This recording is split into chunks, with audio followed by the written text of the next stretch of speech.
नमस्ते बच्चों, मैं आदर्श विद्यालय सूरत से नैना बहन पटेल धोरण 10 हिंदी विषय गद्य 4 एक प्रश्न 4 उत्तर। इनके लेखक है श्री प्रकाश। उनका साहित्य प्रकार है लेख। उनका जन्म सन 1890 ईस्वी सन और निधन सन 1971 ईस्वी सन। श्री प्रकाश हिंदी के जाने माने साहित्यकार हैं। उन्होंने अपनी लेखनी के द्वारा राष्ट्रभक्ति, सांस्कृतिक उत्थान, सामाजिक उत्थान एवं समसामयिक समस्याओं पर प्रकाश डाला है। उनकी भाषा सरल एवं सहज है। उन्होंने निबंध, लेख, संस्मरण, जीवनी पर भी अपनी कलम चलाई है। छोटी छोटी बातों पर गहरा चिंतन उनके साहित्य में देखने को मिलता है। प्रस्तुत पाठ में श्री प्रकाश द्वारा पूछे गए एक ही प्रश्न का उत्तर 4 महानुभावों ने अपने अपने ढंग से दिए हैं। हमारा देश तभी उन्नति कर सकता है जब देश का प्रत्येक नागरिक पूर्णतः ईमानदारी, लगन एवं निष्ठा के साथ अपना छोटे से छोटा सा कार्य करेगा। यही चारों महानुभावों के द्वारा दिए गए उत्तरों का निष्कर्ष है। तो अब हम गद्य का पठन करेंगे और उसके बारे में जानकारी प्राप्त करेंगे। सबको ही कुछ न कुछ खप्त होता है। खप्त यानी धुन। मुझे भी कई बातों का खप्त है। उनमें एक यह है कि जब किसी विदेशी से मेरी मित्रता हो जाती है और उन्हें सहृदय पाता हूँ, साथ ही वह समझता हूँ कि हमारे देश में बहुत दिनों के रहने के कारण वे पर्याप्त अनुभव भी प्राप्त कर चुके हैं, तो इनके किसी शुभ अवसर पर मैं पूछता हूँ। तो बच्चों, खप्त यानी धुन, पर्याप्त यानी कि क्षमता। विदेशी का विरोधी होता है स्वदेशी। बहुत इनका विरोधी होता है कम। आप कृपा कर यह बतलावे कि क्या कारण है कि हमारे देश में इतने विशेष पुरुषों के रहते हुए, इतने बड़े बड़े आंदोलनों के होते हुए भी देश कुछ उन्नति नहीं कर रहा है। ऐसा मालूम होता है कि हम ज्यों के त्यों पड़े हुए हैं। ज्यों के त्यों यानी कि जैसे थे वैसे ही, प्रगति न होना। उन्नति का विरोधी होता है अवनति। अवश्य ही हमारे मित्र इससे चकित होते हैं, उत्तर देते संकोच करते हैं और शिष्टता के नाते क्षमा चाहते हैं। शिष्टता यानी कि नम्रता। पर मैं उन्हें छोड़ता नहीं और उनके उत्तर देने के लिए बाध्य करता हूँ। बाध्य यानी कि मजबूर। मेरे पहले मित्र एक वृद्ध ईसाई पादरी है। पादरी यानी ईसाई धर्म का पुरोहित। वे 36 वर्ष से भारत में ईसाई मत के प्रचार में तो उतना नहीं, पर सपत्नीक देश के दरिद्र नर नारियों को सामाजिक सेवा में लगे रहे हैं। सपत्नीक यानी पत्नी सहित। तो हमारे लेखक के पहले मित्र कौन थे? तो के वृद्ध ईसाई पादरी। मेरे हृदय में उनके लिए बड़ा सत्कार और प्रेम है। उनका उत्तर थोड़े में यह है कि तुम लोग अपने काम में गर्व नहीं लेते। तो वृद्ध ईसाई पादरी ने क्या कहा कि तुम लोग अपने काम में गर्व नहीं लेते, इसलिए हमारा देश प्रगति कर सकता नहीं है। विस्तार से उन्होंने बताया कि यहाँ पर जब किसी को कोई नौकरी चाहिए तो अति संयुक्तिपूर्ण शब्दों में वह दरखास्त देता है। दरखास्त यानी अर्जी। बहुत ही विनय और सम्मान के साथ वह आरंभ करता है। आरंभ यानी समानार्थी शुरुआत और विरोधी होता है उसका अंत। ये सम्मान का विरोधी होता है अपमान। अंत में प्रतिज्ञा करता है कि यदि स्थान मिल जाएगा तो वह सदा अपने मालिक की शुभकामना करेगा, पर स्थान मिलते ही वह अपने काम अर्थात अपनी जीविका के साधन को ही खराब समझने लगता है। जीविका यानी जीवन जीने की कला। अन्य साथियों से मिलकर काम खराब करने के लिए षड्यंत्र रचने लगता है और मालिक की नाकों को दम कर डालता है। नाकों में दम कर डालना यानी कि परेशान करना। और देशों में भी लोग नौकरी की दरखास्त देते हैं। वे साधारण शब्दों में प्रार्थना पत्र लिखते हैं और जब स्थान मिल जाता है तो इस तरह काम करते हैं जिससे संसार को गति उन्हीं पर निर्भर करती है और वे यदि काम छोड़ दे तो संसार डूब जाए। तो पहले मित्र रुद्र ईसाई पादरी ने क्या कहा कि हमारे देश क्यों उन्नति नहीं कर सकता, क्योंकि हमारे देश के लोग जो भी काम करते हैं उस काम में कभी गर्व लेते नहीं हैं। वो अपनी नौकरी को यानी कि जीविका को एक साधन समझने लगते हैं। आगे देखो कि बात इस पादरी मित्र ने बहुत ठीक कहा, हमें अपने काम का गर्व नहीं है। दुख तो इसका है कि मुल्क की परंपरा में, मुल्क यानी देश, अपने काम का गर्व करने का आदेश है। जाति भेद इसी पर निर्भर करता है। एक जाति का आदमी दूसरी जाति के आदमी द्वारा अपना मान मर्यादा नहीं चाहता। वह अपनी जाति वालों के बीच अपना उपयुक्त पद और स्थान चाहता है।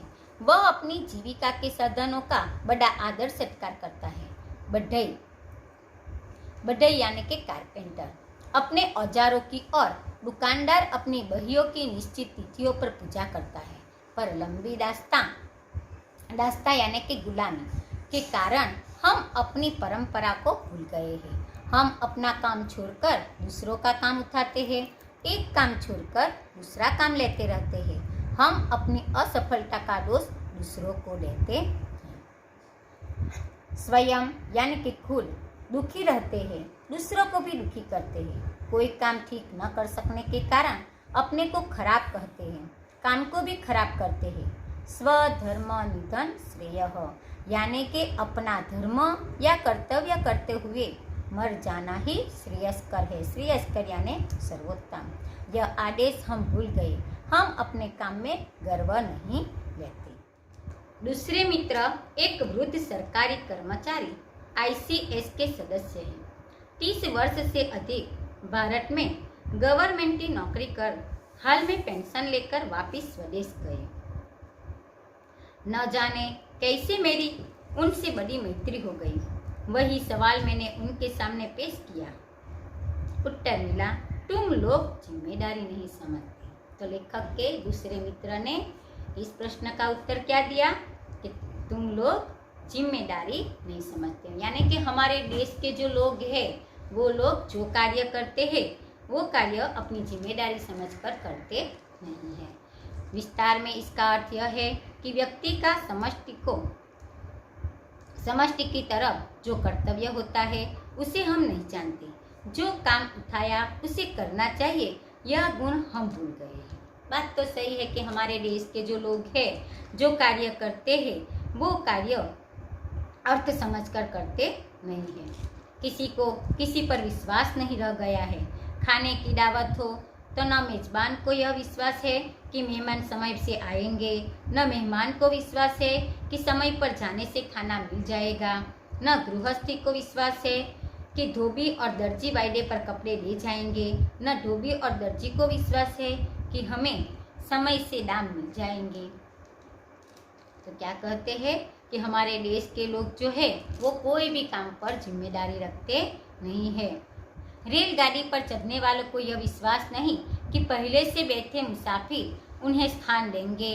पहले से बैठने वाले को यह विश्वास नहीं कि नया मुसाफिर धीरे से आकर उचित स्थान लेगा और व्यर्थ को शोर न मचाएगा, न और प्रकाश से तंग करेगा। सड़क पर चलने वाले को यह विश्वास नहीं कि आगे चलने वाला अपना छाता इस तरह से खोलेगा कि उसकी नोक से मेरी आंख न फूट जाएगी, या पीछे चलने वाला मुझे व्यर्थ धक्का न देगा। किसी को किसी पर यह विश्वास नहीं कि केले, नारंगी का छिलका या सुई, पिन आदि इस तरह वह न छोड़ेगा जिससे दूसरों को कष्ट न पहुंचे। यह बात भी सही है कि हमारे देश के लोग जो भी चीज़ होती है वो चीज़ रास्ते पर फेंकते रहते हैं। मांगी चीज ठीक हालत में वापस नहीं करेगा, इत्यादि इत्यादि। हम केवल अपनी तात्कालिक सुविधा देखते हैं, सारे संसार को अपने आराम से लिए बना समझते हैं, दूसरों के प्रति अपने कर्तव्यों का अनुभव नहीं करते। इसी कारण हम सब एक दूसरे के प्रति अविश्वसनीय और अस्पृश्य हो गए हैं। हम अपना धार्मिक आदर्श भूल गए। आत्मनः प्रतिकूलानि परेशान न समाचरेत, यानी कि हम अपनी जिम्मेदारी नहीं समझते। तीसरा व्यक्ति एक स्त्री है। 7-8 वर्षों से अपने को भारतीय बनाकर बड़े प्रेम और श्रद्धा से, बड़ी तत्परता से वे भारत की सेवा कर रही है। तो हमारे लेखक का तीसरा मित्र कौन है? एक स्त्री है जो 7-8 वर्षों से अपने को भारतीय बनाकर बड़े प्रेम और श्रद्धा से, बड़ी तत्परता से भारत की सेवा कर रही है। असहयोग आंदोलन में जेल भी जा चुकी है। कई कारणों से भारतीयों का निकटतम अनुभव उन्हें कई कार्य क्षेत्रों में हुआ है। उनको भी मैंने घेरा। उनका उत्तर था, तुम लोग बड़े आलसी थे। तो तीसरा व्यक्ति जो एक स्त्री है, उन्होंने हमारे देश की प्रगति के बारे में क्या बताया कि हमारे देश के लोग बड़े आलसी हैं। अर्थात हम लोगों ने श्रम का महत्व ही नहीं पहचाना है। मेहनत करना तो हमने मरभूखों का काम समझ रखा है। मरभूखों यानी कि अत्यंत तीव्र भूख लगना। जब कुत्ते को बहुत जोर से भूख लगी हो और किसी के हाथ में कुछ थैली देखी तो वो भूख मिटाने के लिए उनके पीछे पड़ा रहता है। तो ऐसे को क्या कहते हैं? मरभूख। बड़े लोगों का काम को केवल व्यर्थ रहता है। हम भूल गए हैं कि संसार में जो बड़े हुए हैं वे सब अथक परिश्रमी रहे हैं। जब हम परिश्रम ही न करेंगे तो सफलता कैसे पाएंगे? आरंभ सुर तो हम हैं, पर हम में लगन नहीं है। इसी कारण न हम अपने रोजगार में और न अपने गृहस्थी संबंधों या सार्वजनिक कार्य में सफल होते हैं। रोने पीटने चिकने में जितना समय हम बिताते हैं, उतना यदि काम में बिताए तो हम देश की ओर अपनी काया पलट सकते हैं। काया पलटना यानी कि अत्यंत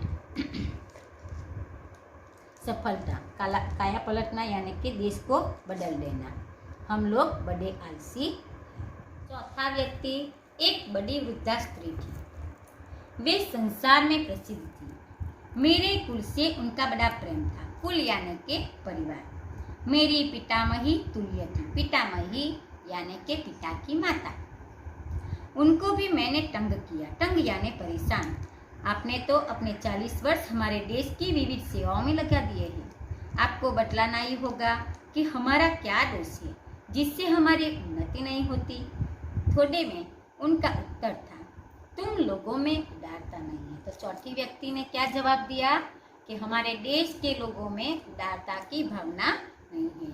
विस्तार से उदाहरण दे लेकर उन्होंने बताया कि भारत में लोग दूसरों को आगे नहीं बढ़ाते। तो हमारे भारत देश के लोग कैसे हैं कि स्वयं आगे बढ़ना चाहते हैं, दूसरों को आगे ले जाना नहीं चाहते, स्वयं को ही आगे रखना चाहते हैं। गुणी नवयुवकों को अपनी योग्यता दिखलाने का मौका नहीं देते। गुणी यानी कि जो ज्ञानी व्यक्ति है उसको आगे जाना मौका देते नहीं है। उनके मरने के बाद उनका काम ही खराब हो जाता है। वास्तव में वृद्धा की बातें ठीक थी। अंत तक पिता पुत्र को घर का काम नहीं बतलाता। कितने ही कुटुंब इसके कारण नष्ट हो गए। बड़े बड़े गुणी अपने विद्या साथ लेकर मर गए। इस कारण कितने ही वैज्ञानिक आविष्कार, औषधियाँ आदि लुप्त हो गई है। तो हमारे देश में कई वैज्ञानिक ऐसे थे कि जो ज्ञान था फिर भी वो दूसरे वैज्ञानिक को बताना नहीं चाहता था, और उसी के कारण हमारे देश के पास जो कुछ आविष्कार थे, जो औषधियाँ थे, वो सब धीरे धीरे नष्ट हो गए। लुप्त हो जाना यानी नष्ट हो जाना। पैसों में इतनी प्रतिद्वंदिता हो गई। प्रतिद्वंदिता यानी स्पर्धा, कि बड़ा छोटे को काम नहीं सिखलाता।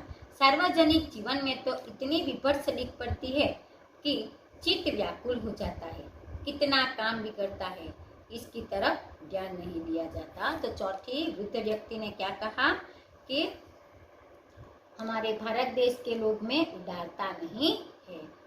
तो चारे चार व्यक्ति ने अपने लेखक को प्रश्न का जवाब दिया। तो अब हम आगे देखें कि सारांश यह है कि ठीक समय से उपयुक्त काम न उठाकर और अपने काम में गर्व न रखकर उसके करने में दूसरों के प्रति अपनी जिम्मेदारी को न अनुभव कर अपने काम की एक एक तफसील को समझकर उसमें दत्तचित यानी ध्यान से एकाग्रचित होकर परिश्रम के साथ उसे स्वयं न कर और उदारता के साथ उस दूसरों को न सिखाकर हम अपना नाश कर रहे हैं। चारों मित्रों ने एक एक अंश हमारे दोषों को बतलाया। क्या कहते लेखक कि मेरे चार मित्रों ने इस प्रश्न का उत्तर दिया, तो हमारे देश के लोगों के अंदर जो चार अवगुण है उस अवगुण को हमारे सामने बताया। उन सबको मिलाकर मैंने उत्तर पूर्ण कर दिया। यदि और भी सूत्रवत सत्य कोई जानना चाहे तो मैं कहूँगा कि हम नागरिक कर्तव्यों और अधिकारों को भूल गए हैं। बड़े से बड़े नेता के होते हुए भी हम साधारण जन उनसे कोई लाभ नहीं उठा रहे हैं। जो नेता हमें बताते हैं कि हमें यह काम करना है मगर हम ऐसा काम करते नहीं है। अभी कोरोना चल रहा है, सबको बोलते हैं कि मुंह पर मास्क लगाओ और कोई भी काम ना हो तो घर से बाहर नहीं निकलना, मगर हम किसी की बात मानते नहीं हैं। हम उनकी मूर्ति की स्थापना करते हैं, उनका जय जयकार पुकारते हैं और इसी में अपने धर्म की इतिश्री समझते हैं। इतिश्री यानी तो हम उनके कहे अनुसार चलते नहीं, आदेशों के अनुरूप अपने जीवन का संगठन नहीं करते। यही कारण है कि हम वहीं के वहीं हैं, वहीं के वहीं यानी कि हमारी प्रगति आगे बढ़नी चाहिए मगर आगे नहीं बढ़ती, जहाँ है उसी स्थान पर रहती है। संसार वेग से चला जा रहा है, हम तटस्थ है, सामने सब कुछ है जो आकर हमारा काम कर दे। दूसरा क्या कर सकता है जब हम खुद कुछ नहीं करना चाहते? यदि हम ख्याल रखें कि देशभक्ति केवल व्याख्यान देने में नहीं है किंतु ठीक तरह से काम करने में है। यानी कि लोग बड़ी बड़ी बातें करते हैं मगर बड़ी बड़ी बात करने से नहीं, हमें जो कुछ काम सौंपा गया है वो काम हम करें, तभी प्रगति होती है। यदि हम यह अनुभव कर सके कि हम कर्तव्य ठीक प्रकार करते हैं तो हम किसी भी देशभक्त से कम नहीं हैं। और बहुत से बड़े लोग हैं जो इस नाम से प्रसिद्ध किए गए हैं। यद्यपि हमारा कार्य क्षेत्र संकुचित ही क्यों न हो, हम केवल धोबी, दर्जी, किसान, मजदूर, दुकानदार, पहरेदार, गांव शिक्षक ही क्यों न हो, तो हमारा देश एकदम जाग उठेगा। उसके एक एक अंग में जान आ जाएगी। हमारे व्यक्तिगत जीवन के संगठित होते ही सारा देश और मनुष्य समाज स्वतः संगठित हो जाएगा। देश को केवल उपयुक्त नागरिकों की आवश्यकता है, किसी दूसरी प्रकार के मनुष्य या वस्तु की नहीं। नहीं है, नहीं है, नहीं है। तो हमारे लेखक ने एक प्रश्न चार उत्तर, तो चार महानुभावों में से पहला व्यक्ति जो है ईसाई पादरी, उन्होंने उत्तर दिया कि तुम लोग अपने काम में गर्व नहीं लेते। दूसरा व्यक्ति है एक वृद्ध सरकारी कर्मचारी ICS के सदस्य, उन्होंने कहा कि तुम लोग अपनी जिम्मेदारी नहीं समझते। लेखक के तीसरा मित्र है एक स्त्री, उन्होंने कहा कि तुम्हारे देश के लोग बड़े आलसी हैं। और चौथा व्यक्ति जो है जो वृद्धा स्त्री है, उन्होंने कहा कि तुम लोगों में उदारता नहीं है। तो आज चार महानुभावों के जवाब के साथ हमारे यह पाठ, हमारे लेखक को जो प्रश्न का जवाब चाहिए था वो उन्हें मिल गया कि हमारे देश की प्रगति क्यों नहीं होती। तो हमारे अंदर जो जो अवगुण है वो अवगुण को हमें दूर करना है और गुणी बनना है। और उसी के साथ यह पाठ समाप्त होता है। धन्यवाद।